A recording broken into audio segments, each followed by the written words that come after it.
You're listening to She's the Business podcast. If confidence breeds business success, well, what is it that creates that confidence in the first place? In today's episode, you're going to hear about 3 surprising habits that highly confident and successful businesswomen do that keep them on that success track and having more and more success in their business and their lives. Stay tuned. You're not going to want to miss this one today. Hi, I'm your host, Jessica Osborne, and in my 23 years of business and marketing, I've built many brands to become multi-billion-dollar companies. And just in the last 10 years, I've built 2 online businesses of my own from my dining room table with 2 little babies running around at my feet. I've made it my mission to inspire you to get out of your own way and become the successful business owner who's living the lifestyle you really desire without all the hustle. This is She's the Business podcast, made by women for women. This is your weekly dose of motivation and inspiration.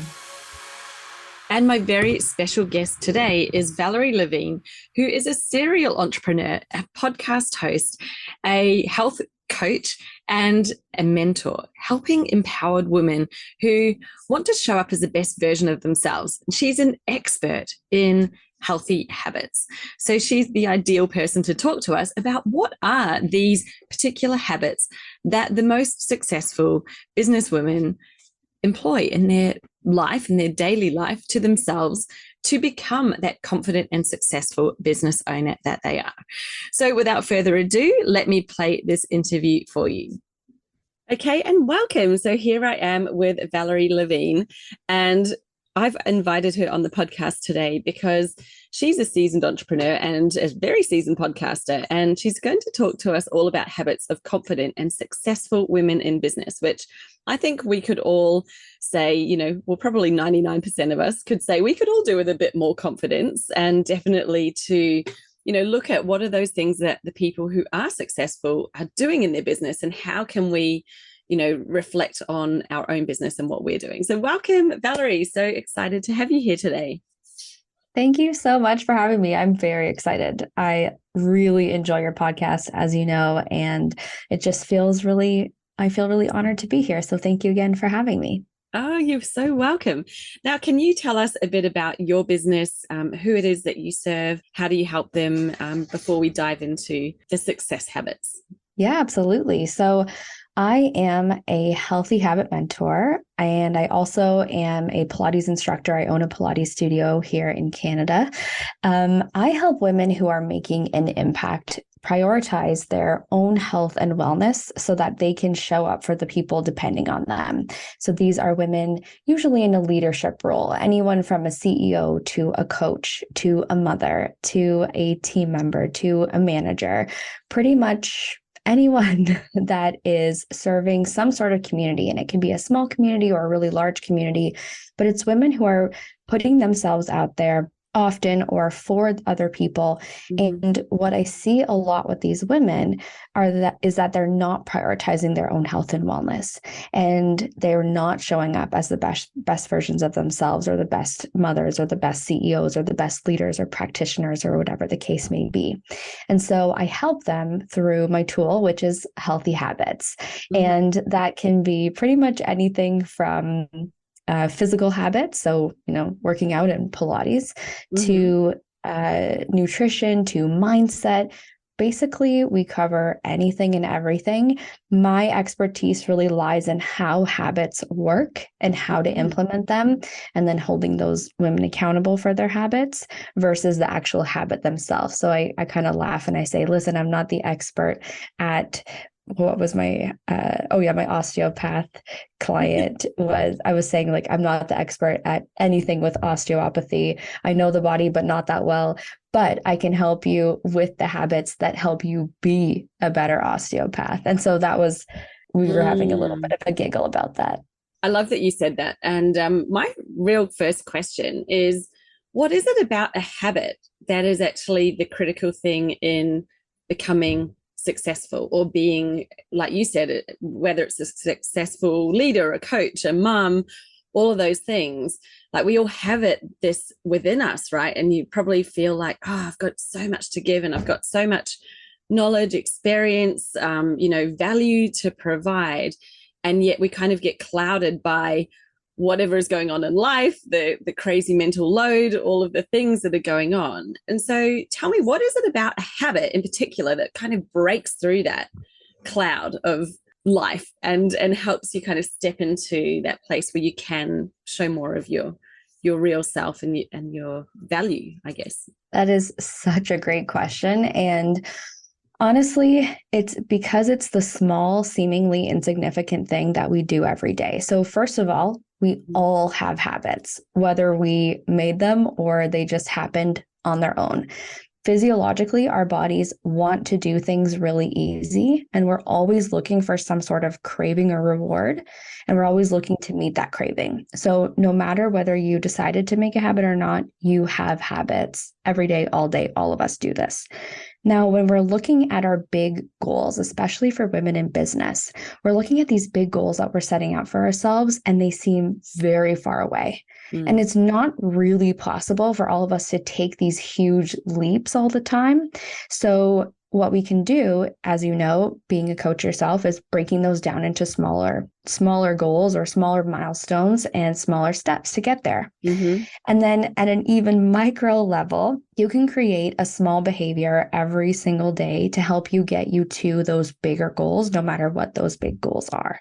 And so now we're taking those tiny little bite-sized moves instead of, jumps and leaps to get to where we want to be. And like I said, we already have habits in place. And then if we want to go like in a little bit more of a meta level, we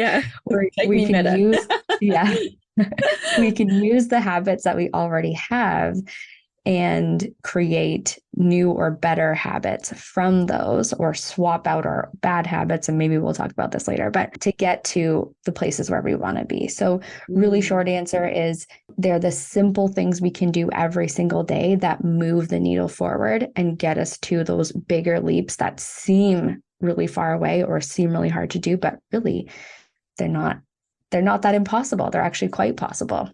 Yeah. And we're just stopping ourselves. Now, I have a question for you, because when I think about, okay, we need to adopt some new habits, we need to do some simple things every day, my brain's going to me, no time, can't fit anything else in. I can't, yes, that all sounds wonderful, but, realistically, that's never going to happen because I'm too busy.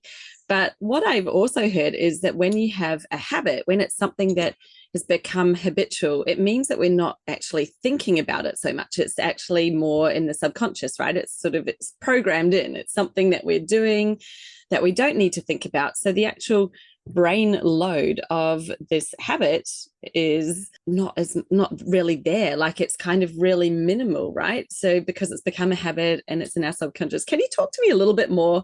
Because I know I've just got that tiny little piece of information that I pulled out of something I listened to at some point, probably about habits. But yeah, like we've got that initial I can't fit it all in. But then I'm feeling like you're going to tell me, but actually having the habit means that it's actually going to make your life easier because you're going to do less thinking. So yeah, I'd love you to expand on that a bit. What actually happens and how does it work so that all of us think we can't fit any more habits in? We can't do habits because we have no time. Exactly right. Yeah. It's exactly right. Definitely, you are spot on with that feeling. It's actually giving you more time. It's freeing up more time for your brain and for your body to do all of the things. So I kind of joke sometimes. It's not really a joke anymore because it's true, but I am a healthy habit mentor. I'm a podcaster. I co-own a Pilates studio and I teach Pilates. And so I tell people I wear a lot of hats. And the only way that I can really do all of these things without feeling overwhelmed or without feeling burnt out is because of the supportive habits that I've created in my life that allow me to do those things. So again, we all already have habits. So why don't we optimize those habits to make our lives easier and to make us feel like we have either more balance or more time or more freedom or whatever it is that you want to feel.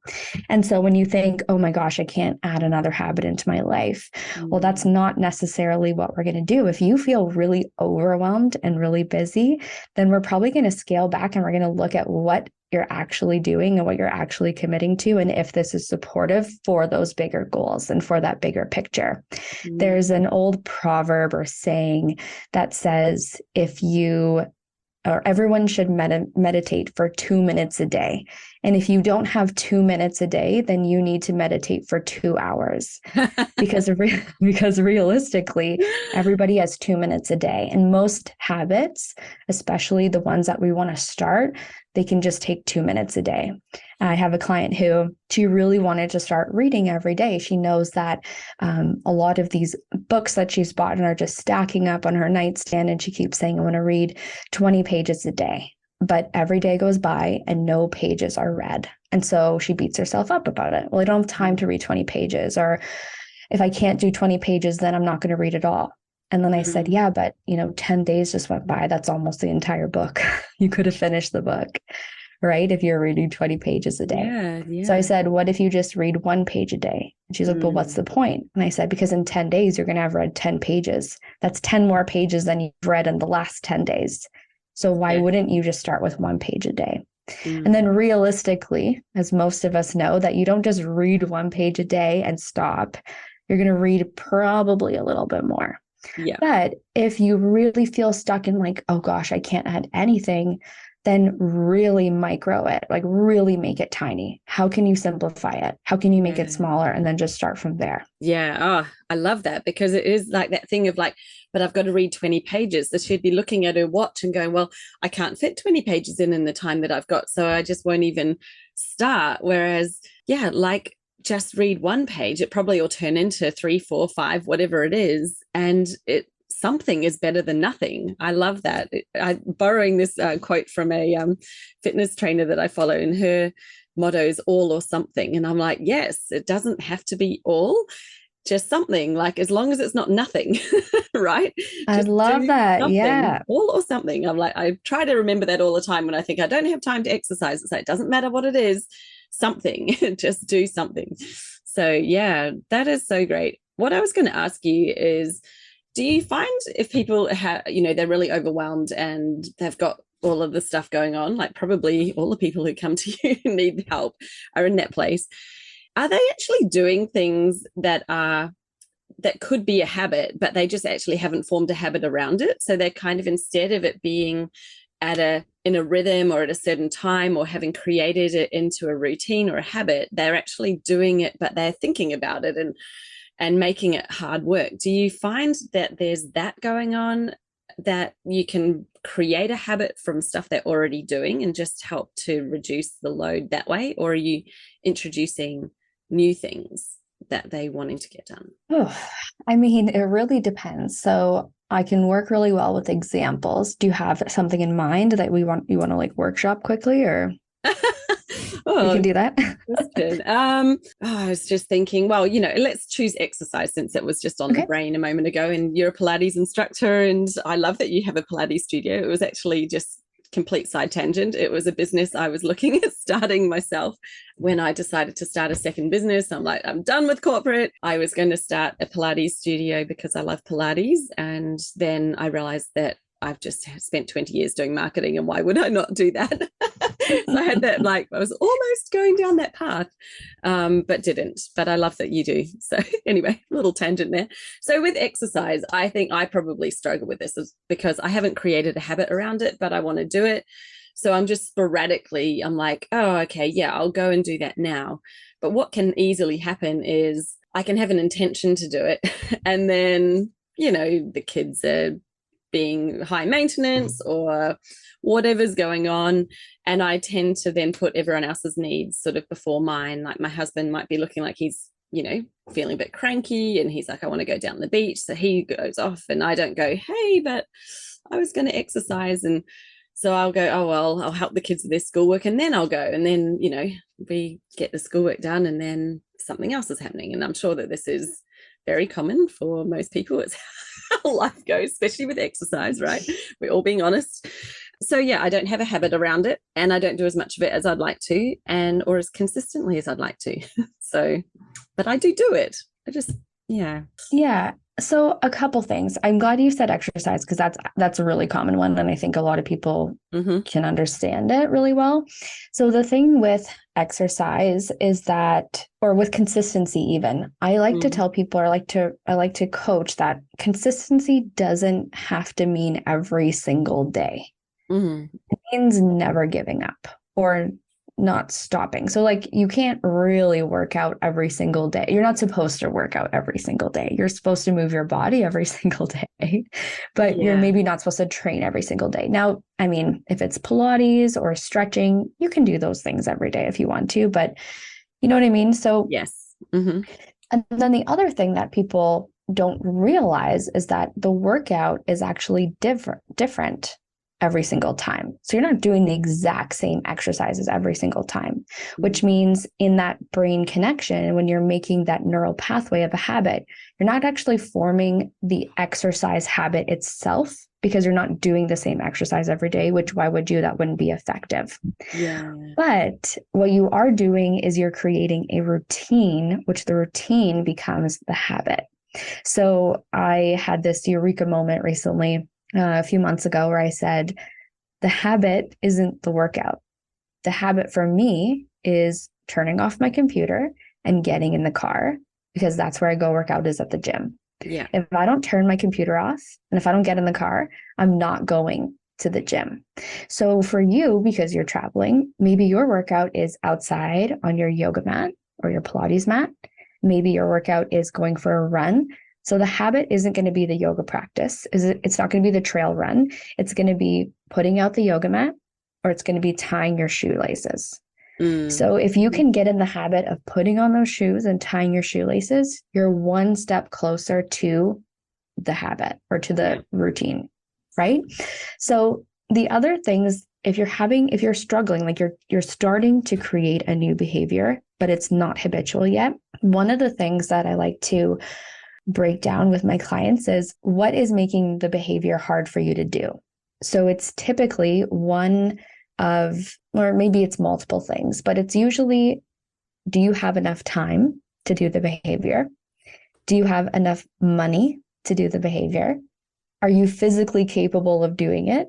Does it require a lot of mental energy, or does it fit into your current routine? So, or does it mean you have to make a lot of adjustments? So if we look at those 5 things and we think about your exercise habit, do you have enough time to do it? From what you said with, all of the different moving parts, there's a lot of other people to consider, right? When you're doing this, perhaps the time is like, you're just not making the time, or not blocking out the time, or you're not putting boundaries around that time. Yes. Do you have enough money to do it? That depends. Like, are you trying to get a physical or a personal trainer? Do you need a gym membership? You can actually probably work out for free in a lot of different ways, right? YouTube is very, very handy. Are you physically capable? From what I can tell, you're physically capable of doing a workout, right? So that's not limiting you. Does it require a lot of mental energy? And I find this one kind of trips people up a lot because we're overthinking it. We're over analyzing it. We're over complicating it. Jessica's raising her hand like, yep. I'm an overthinker. Yeah, but we don't realize it because we're like, okay, well, is it time? No. Is it money? No. Is it this? Is it that? Oh, I could do it here, but I could do it here. No, just breathe. It's going to be okay. How can we simplify it so that we release that mental energy? And then, does that new behavior fit into your current routine, or do you need to make adjustments? So again, what I'm hearing from what you're saying, it doesn't really fit into the current routine right now. And I mean, maybe a lot of that is because you are traveling and you are with your family, so there isn't really a set routine, but there are ways that we can start to implement it, right? So if you know that you want to work out sometime in the morning, well, on Mondays you can work out at 9, but on Tuesdays the kids have an activity at 10, and then your husband can hang out with them the next day at 8. And so you're still in the morning, but it's not every single day at the same time. And I know that you love this life of freedom and flexibility. The habits that we're creating are not about putting yourself into this tight box full of structure where you can't do anything. It's actually the opposite. We create this discipline in our routines so that we can have this freedom and this flexibility and this capability. And that's, I think, the really hidden gift in habits. I love that you said that, because I think what I learned about my personality type, and, maybe some people listening will resonate. We're all different, and some people love really firm structure. Like, this happens at the same time every day, and it's very, very linear. I am the dead opposite. And like someone try to put that on me and I'll just rebel against it. I will do everything, like my whole, not even consciously, like subconsciously, my entire being will just rebel against being put into something that's so structured and that I've got no choice over. I just want to be free. I want to have choice. I love that it's different and varied. But that then creates this whole thing where it's not like as easy as going, well, I get up at 6 a.m. every morning and go for a walk or run. Like, that sounds really sensible, but it just does not work that way for me. Like, and I just don't like it. I don't want to be locked into that because it feels so constrictive. And so, it's about finding that way to create a routine, create some kind of structure that's still flexible so that I actually really enjoy it and love it, as opposed to trying to push against it, which, I see happen all the time. But that's really interesting. I love how you put it that way, because it makes me feel like, okay, well, that is still, a routine. It is still what it needs to be. And I don't need to think about it. It's just that it's flexible as to when I do it. Mm-hmm. Exactly. And I will be the first person to admit that I really rebelled against structure and routine and don't tell me what to do. Don't tell me how to live my life. Yeah. None of that. I mean, that's kind of part of why I became an entrepreneur. Because I didn't want anyone to boss me around. And I certainly wasn't going to make a schedule, because that would mean it would be strict and disciplined. And it was a really big wake-up call for me when I realized that discipline actually equals freedom. And I don't have this crazy time-blocked life where like every 15 minutes of my life is scheduled. Definitely not. However, I do have a lot of non-negotiable routines, rituals, habits, systems that are there because they support me. And it's really the intention behind them that I stand behind, not necessarily the fact that every Monday, Wednesday, and Friday, I get to the gym around 9 a.m. But sometimes it's 8:30, sometimes it's 9:30. Yeah. But, it's in there, and that's okay. But that's also really important to me because that's my time. I really need that time in the morning. I know that I don't work out well at nighttime. I know that I'm way less likely to go to the gym later in the day. So I want to start my workout in the morning, and I want to start my day that way. And I feel fresh that way. And so something that might really suit you is how I basically start working with any client is we always start on a feeling word. And so what I like to, I do like a 21-day healthy habit challenge, and kind of the main focus of the challenge is this feeling word. And so I ask everyone at the beginning of the challenge, how do you want to feel in the next 21 days and for the next 21 days? Mm-hmm. And so everyone will choose one or two feeling words. Mm-hmm. And then I say, okay, create a habit or habits around this feeling word. So we don't actually start with the habit. We start with the feeling. And when we create these habits that are rooted in our feelings, we then create this space and this flexibility and this freedom to do different things. And it takes this pressure off of having to do it every day. It takes the pressure off of having to do it 100% every day. Mm-hmm. So let's say your feeling word is calm. And for you, feeling calm could be a meditation, or it could just be taking alone time with a warm beverage. Mm-hmm. For me, calm is taking a bubble bath, or it's going for a walk in nature. So you and I can both feel calm, but in very different ways. And so it's not really, it becomes arbitrary when I give you a list of habits. Here, do these habits. They're going to make your life better. But that's not necessarily true, because I can't imagine you having a bubble bath in your caravan. No, not right? possible. But I'm like, oh, but Jessica, bubble baths are so amazing. I feel so calm after. And you're like, well, how the heck am I supposed to have a bubble bath in here? Right? So that's just not going to work for everybody. Yeah. But if you have that feeling word, then you're going to find different ways in your day to feel calm. So even if that cup of tea by yourself, that quiet time, you're like, oh yeah, I could definitely do that. That's manageable. Mm-hmm. Some days you get that cup of tea. You're in a caravan with your family. You're on the road. It's not happening some days. but you're going to find other moments of calm. Yeah. And that's what's going to keep you going. And that's what's going to keep you moving forward and motivated to do that the next day and the day after that. Oh, I love that. Oh, gosh, it's so awesome. So inspiring. I love that idea of that challenge. So is that something that you run regularly? Have you got one that's coming up, or? I have one in April. So it's April 10th, but I used to do them seasonally, but I'm actually changing it to only once a year. So April 10th of this year, or next January will be the following one. Wow. Amazing. Okay, well, I'll make sure I'd love to have you in it. Yeah, and I'll put that in the show notes as well for anyone who would like to join your next 21-day challenge, because it sounds really cool. I love that it's so personalized, like choosing something that is really aligned to yourself. I can just see the difference in straight away in how that would have such a big impact, because we're choosing it based on what we would see as being calm and what what you define as that moment that you like to have, which is different for everyone. I love it. Now, we were in the beginning, and I know we've gone off on a lovely explorative little, I won't call it a tangent at all. We've gone down this lovely path, but we were also going to talk about habits that confident and successful women have. So in particular, I was interested in, what is it about confidence and how does that connect to habits? Because I think we can usually say most people who are successful in business seem to have confidence. They seem to be quite well connected, don't they? But how does that then also bring in the habits to that? I'll open that question up. I'm not sure if I asked it the best way, but yeah, that's perfect.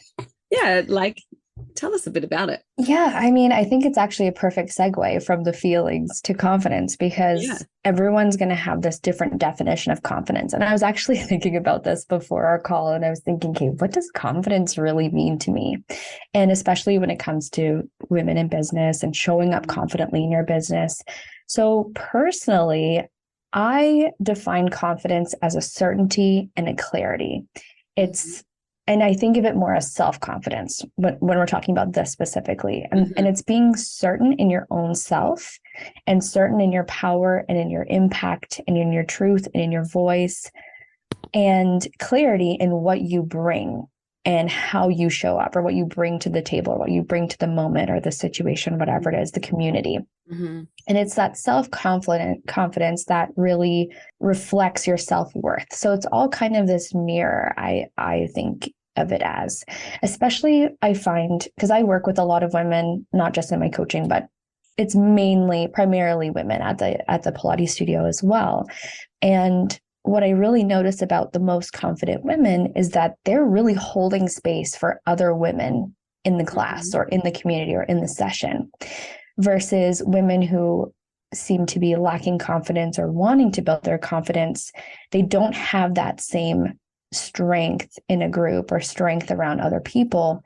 And you can see there's either like a shying away or a lack of self-worth or an insecurity, right? I would think of that as like the opposite of confidence. So sometimes when you're looking for your feeling word and you can't find it, I'm like, okay, well, how do you not want to feel?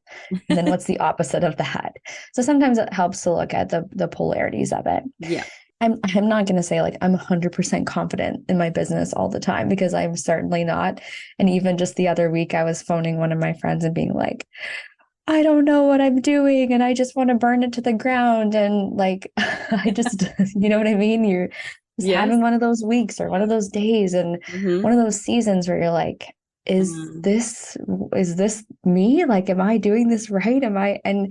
And it's okay, right? It's okay to kind of go through these ebbs and these flows with our confidence and with ourselves, and really coming back to that clarity and coming back to that certainty of like, okay, what I notice in myself is that I get scared when I'm about to break through a new level, when I'm about to transform something in my life, when I'm about to go deep.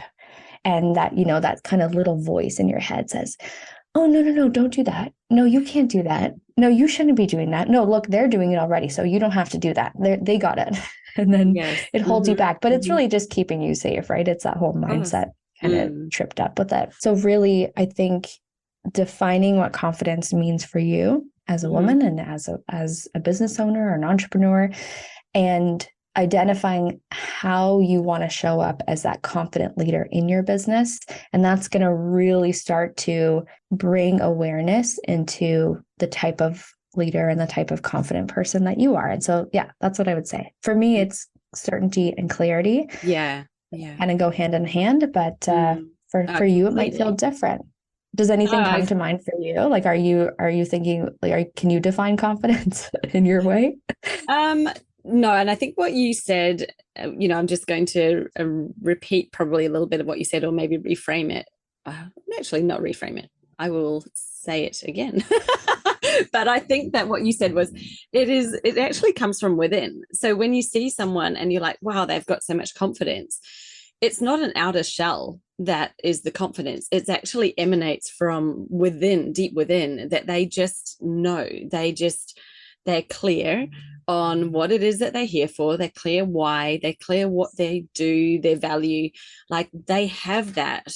It's like when you take a great big deep breath and like breathe out, and that feeling of like calm and presence, and you're here. And yeah, I think that to me is where you really see true confidence, because it's not about how you look. It's not about how you talk. It's not about anything in the 3D and the external. It's actually, it emanates from within you. And it's a feeling that we get when we come across someone confidence. It's like, wow, you really get that feeling, because they're just here and they feel that this is where they should be. They know why they're here, and they're happy to hold that space for themselves. And I love that you said they're able to hold space for others, because I'm like, yes, I see that all the time. Someone who has that confidence actually is able to sit there, even though they may at the time be feeling a little bit uncertain about things, or they might have problems that they're dealing with as well. They're still able to put that aside and hold space for someone else,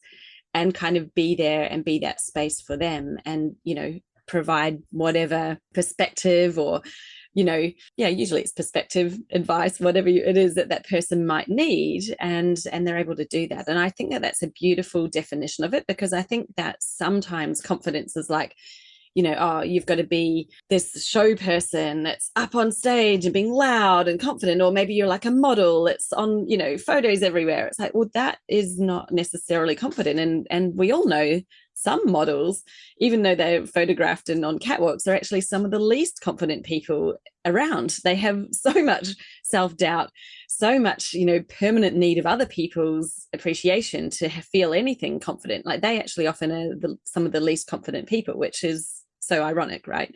So I think that you've defined true confidence really, really well there. And what I'm interested in is, what are some of the habits that somebody who has confidence and is finding success in their business, we all get to those places where we stumble, we fall, we have moments of doubt, like you say, we're ready for our next evolution, and it starts to feel a bit scary because you're heading into the unknown, and it's like, oh, internally you start to pull back from it. But what are some of the maybe things like habits that you would say help someone to move through that quicker, to get back to a place of feeling clear and confident and calm again? Sorry, that's a huge question. That's great. I was like, wow, you're asking like really big questions. This is so great. These are what make the best conversations. Yeah, I love what you said. I love what you said, and kind of echoed what I said, but also added to your own bit, and the example of, celebrities or models who, that's not necessarily confidence, right? Really, really great. So in terms of the habits, now this is where people kind of get annoyed with me, because I'm never going to give you the list of habits that I want you to do.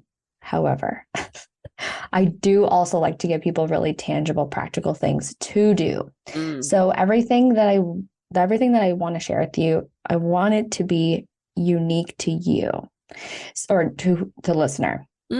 So really, when it comes to creating habits that help you strengthen your confidence, I'm going to echo a little bit about the clarity piece that I said, because one of those habits would be to come back to clarity.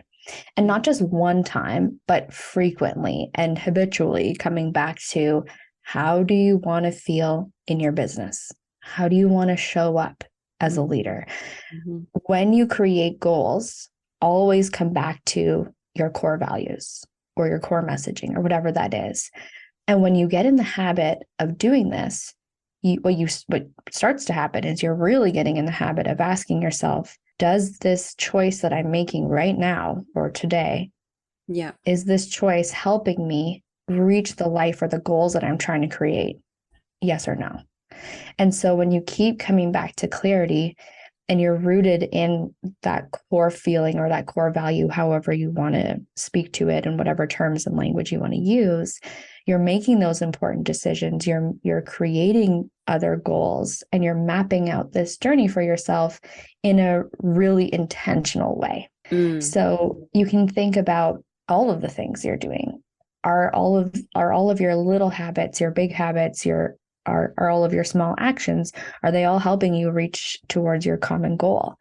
And if the answer is yes, then perfect, you're on the right track and just keep doing what you're doing. And if the answer is, oh, well, actually, there's a couple of things that are not worth my time or they're not even helping me get to anywhere I want to be, then you can start to eliminate those or change those and mix them up. And when you're getting into this habit, you're not just falling into patterns that aren't helpful. And then you also are realizing like, hey, actually, school isn't really supportive anymore. This served me for where I was at in my life in this time, but now I'm ready to level up in a different way, or I want to invest in my business with a coach, or I want to buy a caravan and travel through the country with my family. And so you start to really realize, and it's not just, a midlife crisis that you're having because you're like, oh my God, what was I doing for the last 25, 50, 60 years of my life? You're doing it in the moment and you're allowing yourself to move forward in the direction that feels good for you. And so that would be the first habit for sure. I love that. I think that it's so powerful to have that question that you ask yourself, because like you said, it's actually the clarity that you have that is what causes the confidence, right? Confidence is a feeling that we have and it can be turned on and off pretty quickly. Like you could be feeling confident, you walk in somewhere, your husband goes, really? Like whatever, says something to you and like suddenly you don't have confidence, or it can be switched off, I think, really fast. So it's like that clarity in the business. And when you're not feeling confident in business, you're like, ask yourself the question to get back to clarity. And that's so powerful. It's like, what is it that I really want? And is what I'm doing actually helping me to get there? Or am I still living into my current situation, my current level that I'm already at? Because the more that you continue just to live into it, then you're continuing to perpetuate what is currently there. And, it's like, well, you want to take a step up to something that you really want. Well, you are going to have to let go of some stuff. You're going to have to probably do some different things and act in a different way to get there, because otherwise you're just staying where you are doing the same things that you're doing now. I love that. It's so powerful. And I think that is the simplest thing, right? You just shared the question. It's like you ask yourself the question, you get back to clarity. And that's probably a habit, right? That a successful person has, is they go, oh, I'm starting to feel unclear and uncertain, and that's not powerful for me. That's not helping me in my business. First thing I need to do, get back to clarity so that I'm confident in the steps that I'm taking are actually leading me to the right place. I love that that's what you said. I think that's super specific and also personalized to each of us, because we all want something different, don't we? So exactly. Beautiful. No, I love it. I'm so glad, because that's the thing too. Like, I don't want to go to the gym every day. I really don't. Like, there are some days where I'm like, oh yeah, I'm ready for this. But most of the time, I want to say 80% of the time, I don't want to go to the gym. But the reason why I go to the gym is because what I want to feel is strong. And when I go do a workout, I physically feel strong. I'm mentally clear in my mind to make better decisions throughout the day and to help people better, because I'm not feeling lazy, which actually, funnily enough, is my second habit for you, which is generate energy. Now, because I just said physically, you can physically generate energy in your body by optimizing your health. So the basic things, getting a sufficient amount of sleep, right? Drinking the correct amount of water for your body, moving your body every day, stretching, those kinds of things. That's a great way to generate energy. But we can also generate energy mentally and emotionally and physically. We can ask ourselves questions like, how can I bring more joy into my life? And how can I show up with my clients, with my communities, to my audience with more joy and energy? So for some people, again, it's that workout, it's spending time in nature, it's taking time alone. Maybe you're an extrovert, and so you get your energy from being around other people. Everyone's going to have a different answer, but this habit of generating energy in our bodies is what keeps our momentum going. It what keeps that fire going. We can't burn without some sort of refuel or rest or, like we're not the Energizer bunny, unfortunately. So how are we going to recharge that battery pack? And again, it's going to look very different for other people. For I think you have a 3-day weekend. Yeah. So for some people, it's going to be taking 3 days for their weekend. And then for other people, it's going to be something daily. So that workout or a nap, like maybe you need a nap. Maybe you just need to close the door, have some time alone, and just, be able to lie down, just get horizontal for 20 minutes. That's what you need. So again, it's going to be different for everyone, but how can you generate energy? Because you know that no one's going to show up as the best version of themselves or the best coach or the best podcast host, whatever it is, when they're tired, they're exhausted, they're not thinking clearly. There's that brain fog going on. Yeah. So that's the second habit for sure. Oh my goodness. Yeah, 100%. I think that's so important. And it's, you think about when you're the leader of a business, you are actually, to quote somebody else, like the golden goose that lays the egg, right? You are the golden goose. And if the goose is tired and exhausted, it's not laying any eggs, like it's just not doing anything. So you have to look after yourself so that you actually can have the energy for your business. And it feels, I think this is a challenge for so many of us, especially when, as entrepreneurs, we're motivated, we've got like vision, we've got passion, like we want to get stuff done, and you can see the potential and you've got ideas and you're like, I've got more things to do than I have time for. And I guess part of that gives us that hassle to be like, okay, I've just got to do, I've got to fit that in, I've got to do that because it's going to push and help the business. But actually it's counterintuitive, right? Because we kind of need to take that step back and have time to refill our energy so that when you go forward, you're actually far more powerful and taking the right steps and the bigger ones when you're doing it, rather than just trying to push a really tired, empty vessel forwards, which, it happens. It's really common, isn't it, in business? So many women, experience burnout or that feeling of just complete exhaustion. And like you say, well, then how are you showing up when you're doing anything? You're probably not doing as much as what you want to be, which is fine. It's not that you don't need, you can still do less, but what if you showed up those fewer times with abundant energy and with so much more power than you would have had? Then that's going to have much more impact than doing, 10 times and being like really low energy. So I love that. Is a really great habit. And I think that it's something I can see, when you think about anyone that you see in business who is successful, when they're showing up, they are showing up with energy that you're like, yes, I really love that. I'm in tune with it. And it's amazing. Like they're not showing up just, having a bit of a whinge or exhausted or lackluster. Like they obviously are taking time, probably more time than what we even think, for themselves away from the business in order to be like that. Exactly. Yeah, exactly. And the last habit that I was really thinking of was to increase productivity, but not in the way that immediately people would think, but in that counterintuitive way. Because I've known you've shared this on your podcast before, and you just sort of mentioned it today too.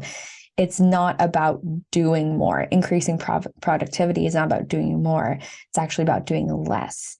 And so I know when you've spoken to this previously, you talk about delegating to team members or to contractors so that you can focus on the areas where you really thrive. And so something that kind of I just thought of right now as you were talking about, showing up at like this 100% or 110% way, because you generated that energy, because you took that break, because you delegated tasks. It really made me think of and realize that, the confidence is breeding the habit, and the habit is breeding the confidence, and they kind of work hand in hand. So it takes a lot of confidence for someone to say, here, you can edit my podcast now, to the person who is the podcast editor. Mm-hmm. But if you've always done that, or if you're nervous to do that or to let that go, then you lack that confidence in that other person, right? So, and then same thing with like generating energy, where you're like, no, I have to be on all the time. Well, no, you don't. You can let go. And as you start to let go, you're building your self-confidence, you're building your self-worth as you take more time for you.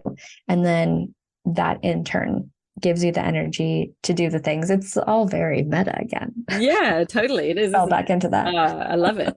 I just love to challenge all the rules that, we come up with. It's like, oh, you have to do this many times a day. You have to do that. It's like, who says? Someone's just made that up. Like, you don't have to do any of it. Like, so to me, I always break it down to, well, what is it that you're actually wanting to do? What are you trying to achieve? If we're talking about social media, people are like, oh, but it's too hard because I've got to post this many times a day. I'm like, well, who says that you do? Like, there is no rule written in the sky saying that that's what you have to do. So tell me what is it you're trying to achieve by it? It's not just about posting. Like, what is it that you think you're getting, and how else could you get that? They're like, oh, well, it's to build my audience, or it's to get people on my email list. I'm like, well, there's many ways to get someone on your email list. There's many ways to build an audience. Doesn't mean that you have to post every day, and there is no rule about it. So let's get creative and let's think, well, what would work for you? What feels easy and light instead of a chore? Because as soon as it feels easy and aligned, you're going to approach it with energy and be happy and joyful about it, instead of being exhausted and like, oh, I've got to do this again. It's so hard. I don't want to do it. Like, it's such a different place to come from. And, I think it's your business, it's your life. Do the way that works for you, because that is going to be the best way for you. There's what you can do, taking, any framework, is go, right, well, I need a way to have people discover me and come through and become a client. Like, that's kind of a framework that I use with my marketing strategies. And what that means is, instead of me telling people you've got to do these things, it's like I tell you what we're trying to achieve, and then how to help you make a decision that's right for you. So what would feel good to you about reaching new people? Where could you reach new people? How would you, then you choose what would be the best ones that are aligned to you.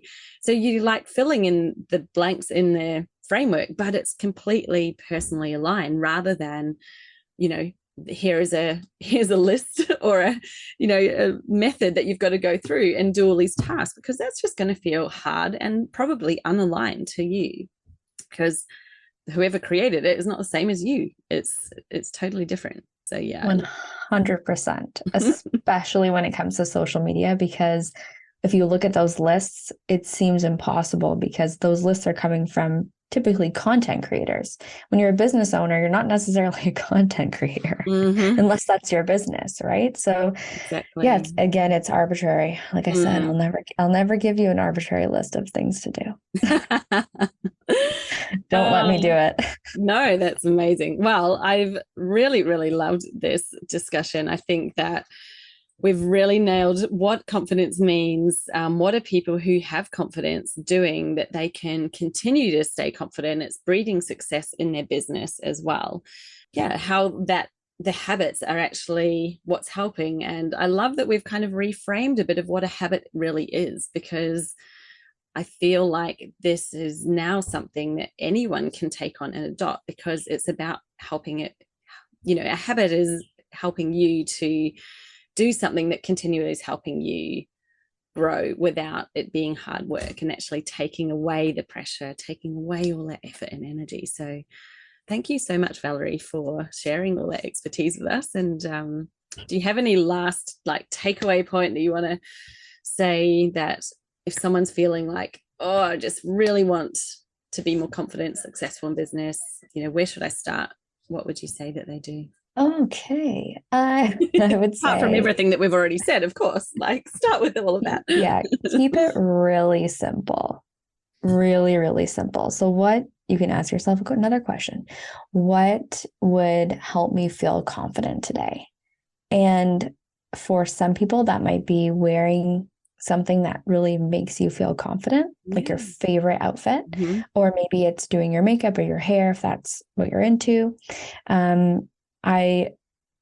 This is going to sound super goofy, but sometimes I wink at my reflection in the mirror or when I'm walking past the window and I'm just like, yeah, you got this. And that just gives me a little boost. I love that. My God. No, I'm like, totally. I'm blushing. It's a little embarrassing, but my aunt caught me one time. My aunt was like, what are you doing? And I was like, I'm winking at myself in the mirror. What are you doing? Okay, it's just my time with me. Don't worry about it. Don't worry about it. Yeah, but really just keep it really simple. Yeah. And it's going to feel, it's going to feel uncomfortable, especially when it comes to confidence. Like maybe it'll be a little awkward in the beginning, but that's part of the growth. It's the confidence is doing things when you're uncomfortable, but doing them anyway, because you know that it's the impact. And it all comes back down to that intention and that feeling of, this is the leader. I want to show up as a confident leader. What does that mean? It's going to mean stretching myself. It's going to mean getting dirty and uncomfortable and doing goofy things and, holding space for people and all of that stuff. So just start simple and you'll be great. Yeah, love it. And letting go of judgment of our aunts or anyone else who might be around because it's not about them, it's about ourselves, right? I think that fear of what other people think so often can just derail everything. So yeah, beautiful. Yeah. Thank you. And let us know anyone who'd like to connect with you, follow you, and learn more about, being able to just start with implementing some habits into our lives that will help us be more successful. Where can they find you? Thank you. Yeah. Thank you so much for having me on the show. This was a great conversation. You really asked amazing questions. So I was really happy to deep dive into those. Kind of threw me for some loops, which I like too. I like to be kept on my toes, but you can find me. I'm pretty active on Instagram. I'm getting into TikTok more, but all of my handles are the same. So it's at Val LaVigne Life. And my website is ValerieLaVigneLife.com. But basically, you can find me anywhere on social media, YouTube, Instagram, TikTok. Those are usually where I'm at, and my website. And I would love to, slide into the DMs. Let me know what habits you're working on. I would love to hear how things are going, or maybe what you took away from this episode, or what confidence means to you. That'd be great. Yeah, love it. I think there's definitely some things I'm going to sit down and journal a little bit on after this chat and really start to think about what sort of habits I am going to start implementing. And I think some healthy boundaries definitely will help. And, what is my all or something? What is it that I can just start doing and not think that I have to do it 100%? Because I'm probably do that without thinking. I'm a bit of an overachiever, overthinker. And so, you kind of think, well, if it's not that good, why even do it? But you're so right. Read one page, just read one page. There we go. Start with that today. So thank you, Valerie. So it's been amazing. Thank you so much. And we'll talk soon. Thank you. Now, if I asked you, do you know who your ideal customer is? More than likely, you're going to answer, yes, of course I do. Or at least I know enough about them to market to them. Or do you? You see, the number one reason why most audiences aren't converting into buyers, or even if you're having trouble building an audience in the first place, is simply because you haven't gone deep enough to understand who it is exactly who you're speaking to. There's no connection being made there, and therefore those people aren't taking that next step. They're not connecting with you, they're not connecting through to become your clients. It's not so much about who they are as a person, who you might see, but more what is actually going on inside their head. What are those questions running on repeat inside their minds? What is it that they're feeling so stuck and frustrated about? And really, why aren't they able to shift themselves out of that place? Now, these are just some of the amazing questions that I get you to explore inside my brand new Customer Avatar Worksheet. I've called it the ultimate customer avatar worksheet because you will never, ever have seen one like this before. It is so much about what's going on in the mind with a couple of questions just to help you get the visual profile of who it is you're speaking to as well. But clearly, it is their thoughts and the way to connect to their thoughts that shifts somebody from being just a person out there in the market into being somebody who's an active fan, a member of your audience, and not only that, but also a buyer. And that takes deeper connection than what most people are prepared to do. So if you're prepared to go that additional step to get really deep and meaningful with your ideal customer, then head over to my website and download this free worksheet right now, and you can get started. It's at jessicaosborne.com/customer-avatar. I've got the link for you here in the show notes, so you can hop straight over there and just get it, download it, and let me know how you get on. Like, how did you find this exercise that I take you through? Because I guarantee you are going to learn more than one brand new thing about your ideal customer that you never knew before. So enjoy, good luck. I hope you love it as much as I do.